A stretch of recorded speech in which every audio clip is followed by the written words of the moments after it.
So eyebrow ಅವ್ರದ್ದು already ಡೆನ್ಸ್ಡ್ but it's ಡ್ರೂಪಿ. So ಅವಾಗ ಏನು ಮಾಡ್ತೀರಾ, ಎಲ್ಲಿ ನೀವು ಆರ್ಚ್ ಕೊಡಬೇಕು ನೋಡಿ,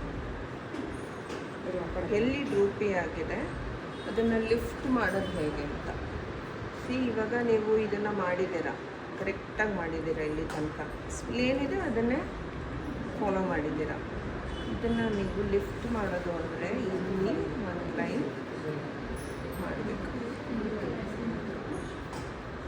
ಒಂಚೂರು ಲಿಫ್ಟ್ ಆಗುತ್ತೆ. ನಿಮಗೆ ಡಿಫ್ರೆನ್ಸ್ ಲಿಫ್ಟ್ ಆಯಿತಾ ಅಷ್ಟು. So always when it's very droopy try to extend hair. ಆದರೆ ಇಲ್ಲಿ ಬರ್ತಾ ಬರ್ತಾ ಶಾರ್ಪ್ ಆಗ್ತದೆ. ತುಂಬ ಡೆನ್ಸ್ಡ್ ಇರೋರಿಗೆ ಕರೆಕ್ಷನ್ ಒಂದು ಲೈನ್ ಮಾಡಿಬಿಟ್ಟು ಇಲ್ಲೆಲ್ಲ ಇಷ್ಟೊಂದು ಕಲರ್ ಫಿಲ್ ಮಾಡೋ ನೆಸೆಸರಿ ಇಲ್ಲ. ಈಗ ಡ್ರೂಪಿ ಅನಿಸ್ತಿದೆಯಾ ನಿಮ್ಮ ಐಬ್ರೋ?